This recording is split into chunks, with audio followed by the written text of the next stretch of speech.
Milaog na ang manok nang ako ay magawi dito sa dalampasigan o baybaying dagat ng Barangay Utabi, Bulan, Sorsogon sa sarili kong baryo. Ang kislap ng tubig sa karagatan at dahil low tide, nakikita natin ang mga buhangin at bato na bumubuo sa dagat na ito. Narito ako ngayon sa Pukdol, isang bahagi ng Barangay Utabi dito sa dulo. So mapagmamasdan nyo po, napaka low tide, kaya nagawa kong mamasyal sa dalampasigan kahit pansamantala. Para magpainit, para magpapawis, at para na din masilayan ang ganda ng karagatan, lalong-lalo na kapag low tide sa bandang bahagi na ito. Tara, samahan nyo ako na tuklasin pa kung ano ang narito. Habang kumukuha ko ng video ay nakita ko si tatay, kakagaling lang nila sa laot. At sabi nila nung nakasalubong ko, ayun zero, wala, kahit pang ulam. Kaya pauwi na lang din sila para iparada yung kanilang mga bangka dun sa malapit sa kanilang mga bahay sa tabing dagat. Etong nakikita ninyo, ito yung pasulugan na sinasabi namin dito sa Utabi. Malaki yung bahagi ng pasulugan na ito sa buhay namin noon kasi dito kami naglalaro noon. At ito naman, nakita ko ang isang bata o sabihin natin, marami sila ditong gumagawa nito. Sa amin, nagkakaykay sirasan tuway para iulam. Kung nakaka-jackpot naman dahil marami ang kuha nila, ibinebenta din naman nila, nilalako nila mismo dito sa aming barangay. Isa itong batang ito sa masugid na naghahanap ng shell o tuway sa amin para daw ulam nila ngayong tanghali. So medyo tirik na ang araw nung naabutan ko sila dito. Mga alas 8 yata yung oras na ito habang binibideo ko ang batang ito. So as you can see guys, yun yung ginagawa niya, hinuhukay niya yung buhangin para maghanap ng shell o tuway. So ganyan siya katyaga. Ayun, may nakuha siyang isa. Ganito tinatyaga ng mga batang ito yung kanilang pang-ulam o kahit yung minsang nilalaro nila para makadagdag na din hanap buhay at tulong. Hindi lang yon, syempre meron din isa pang bata nakita ko habang nagkakaykay. So medyo nahiya pa si ate. Yan. So eto actually mga estudyante namin to dito sa Utabi Elementary School. Ganito daw yung madalas ginagawa nila pag walang pasok. Instead na maglaro o maglagalag sa Bicol, mas mabuti daw na ganito na lang yung gawin nila. Makatulong pa sila sa kanilang mga magulang. At mayroon ding mga nanay na nagkakaykay dito ng tuway. Okay? So andito na ako sa bahaging dulo ng Pukdol. Ito yung daan papunta dun sa fish pond na dati namin pinupuntahan nung maliliit pa kami. So itong nasa screen nakikita nyo, isa naming parent, si Inday. So tuwang-tuwa actually si Inday dito habang nagkakaykay siya. Ayan. So nahiya pa nga siya, sabi daw niya, wag ko daw siyang i-video, baka daw makita siya ng crush niya. Sana all may crush na. So ayan. So kung gaano katyaga yung batang yon, ganito din naman katyaga yung mga nanay na maghanap ng shells. Ayun. So marami pa sila dito actually, hindi ko na naisa-isa lahat kasi kung pupuntahan ko sila lahat. At ito naman ayun, so yung nakita nyo kanina, si Denmar yun, isang sa estudyante ko dati. At ayan, so galing silang fish pond, sabi nga ni nanay sa akin, sir kami din, videohan ko daw sila. So yung binidyohan ko din sila kahit panandalian lang. At ito si Denmar, sabi ko kanina, balik tayo kay Denmar. So ito si Denmar, napakasipag na bata nito. Isa siya sa maaasahan ko nung grade 3. Siya yung madalas yung utusan sa loob at labas ng school pag magpapabili. Tapos kahit yung sa mga gawain sa school, talagang masipag siya. Hindi mahirap utusan. So ngayon, yung ginagawa ng batang ito ay naghahanap ng bato para dun sa gagamitin nila sa isda o pabigat. Okay? Akala ko nga binibenta nila yung bato sa iba. Yun pala, ginagamit daw nila sa pangingisda bilang pabigat doon sa ginagawa nila. So, ito ay simpleng paraan lang para makatulong si Denmar sa kanilang magulang o sa kanyang magulang na imbis na magbulakbol, imbis na maglagalag kung sa Bicol, tumutulong na lang siya sa kahit sa ganitong simpleng paraan. In-interview ko dito siya kahit panandalian lang. So, talagang makikita mo yung sipag at dedikasyon ng batang ito sa ginagawa niya.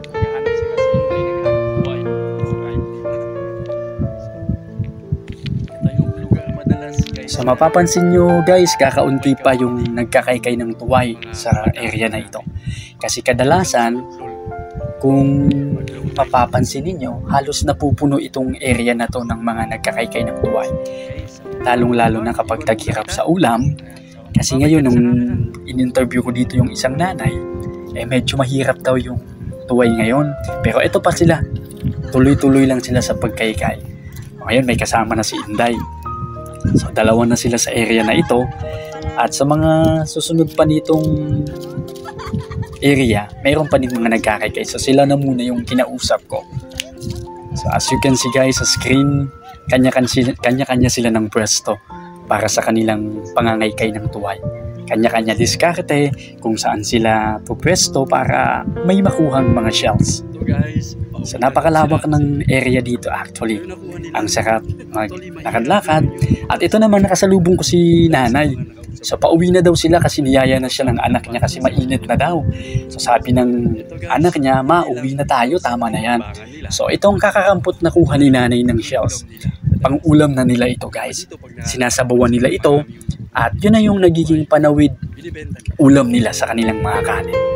So, di kahit papano ay libre na, hindi ka nabibili ng ulam na talaga naman minsan mahal pa yung ulam sa bigas, di ba? Pero ngayon nagsasabayan na yung ulam tsaka bigas. May kompetensya na din yung pagmamahal na lang dalawa. Sana all nagmamahal. Ayun, so binalikan ko yung dalawa. Tuloy na tuloy pa rin sila sa pangangaykay. Di ba? So, sa kabilang area naman, nakita ko yung dati kong estudyante din. Eto, namimingwit naman yung trip ng batang to. So habang tinatanong ko siya, sabi ko, ba't andito ka? So sabi niya, ganito daw talaga pag wala siyang pasok. Dito siya na mimingwit. Ito yung area na papasok doon sa Suba, sa amin, sa Suba, sa Bicol. Doon maraming mga mangrove or biyapi. Ito yung area na binibingwitan ng batang ito. Dito din kami namimingwit noon when we were kids. So kaya nga naaalala ko yung mga memories sa area na to. Hindi lang siguro ako, for sure. Marami sa mga kabaryo ko yung namimingwit din dito. Yung kadalasan nga namin huli noon ay sigwil. Yung mga mahahaba yung uso na isda. So ito naman, yung huli niya daw is parangan. So yung kadalasang huli ng bata nila o ng batang ito, parangan, yun na yung kahit paano pag nakakaipon sila ng huli, ulam na din nila, ginagawa nilang paksiw o kaya naman daw ay piniprito nila. Diba makikita mo kanya-kanya ng diskarte yung mga batang ito para lang mag-survive, para maghanap buhay at para kahit papano sa simpleng paraan ay makatulong sila sa kanilang mga magulang. So eto pa, pauwi na ako nito actually. So nakita ko si Ruin, dati ko ring estudyante ng grade 3 at yung may kasama siyang isang bata. So tuloy na tuloy din sila sa pangangaykay. Ito kadarating lang nila. Hindi sila na abutan kanina ng aking camera nung papunta pa lang ako doon. So dahil pauwi na ako, nakita ko sila. Kaya sabi ko, kinausap ko si Ruin, madami na bang nahuli? Sabi niya, medyo mahina pa sir kasi ito pa lang. Yan. So ito pa lang yung nakukuha niyang shells kasi kakasimula pa lang niya. Ayan. So tingnan nyo. Ang sarap nito guys sa bawan. Lalo na yung sabaw nito. Ayan. At ito naman yung huli ng kanyang kasamang bata. Diba kanya-kanya silang tray na lalagyan sa kanilang mga shells na napupulot o nahuhukay dun sa lupa. So tirik na ang araw, sabi nga natin, kasi pauwi na rin ako, medyo mainit na. Kaya sabi ko, nag-decide akong bumalik na dun sa bahay. So diba napakalawak ng lugar. So eto guys, napupuno talaga ng mga nagkakaykay ng tuway. Promise, napupuno yan. At syempre, bago ako umuwi, ayun, so tinignan ko ulit yung namimingwit na batang ito. And this time, for sure nakahuli na siya nito ng parangan. Kasi yung kadalasan daw huli niya, tumatalon sa bingwit, so nakakawala. Imbis na sana nahuli na, nakakawala pa din dun sa bingwit niya. Ayan, nakahuli na siya. Yun yung huli niyang isang pirasong parangan, parangan sa amin. Tapos may lalagyan siyang maliit na lalagyan, ayan. So nilalagay niya dyan yung huli niya. So, gumagalaw pa, 2 piraso yun ang parangan na nakita ko sa kanila. At ito naman guys, nakikita nyo yung mga nagtatrabaho sa seawall. So sana praying and hoping na itong project na to matapos, madiretso, na hindi lang matenga, o kung sakali man may budget ay talagang madiretso hanggang dito sa may unhan sa amin. Para naman kahit papano pag masama yung panahon, talagang kampante na yung residente na hindi na sila maaabot ng dagat. Lalong-lalo na kapag malalakas yung alon kapag may bagyo. As you can see, ito na po yung nasimulan na seawall. Nandito to sa bahagi ng Pukdol. Okay? Sa dating may basketball court. So, malayo-layo na rin yung nasimulan. At naniniwala ako na sa mga tapat na serbisyo at panunungkulan ng mga nasa politiko ng walang sariling interes, tiyak matatapos ang mga ganitong proyekto para din sa maraming tao.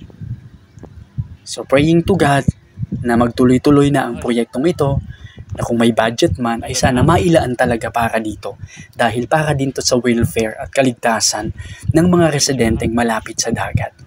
Kasi kahit papaano ngayon, lumalaki na talaga yung kain ng dagat sa Dalampasigan. Kung dati-rati napakalayo pa ng dagat sa mga kabahayan, ngayon pag masama yung panahon at may bagyo, iba na talaga yung impact ng mga alon. Halos kinakain na yung mga kabahayan. So sana sa pagtutulungan at sa mga politikong may puso sa panunungkulan, may tapat na puso sa panunungkulan ay matapos na ito. So yun lamang, maraming salamat sa panunood.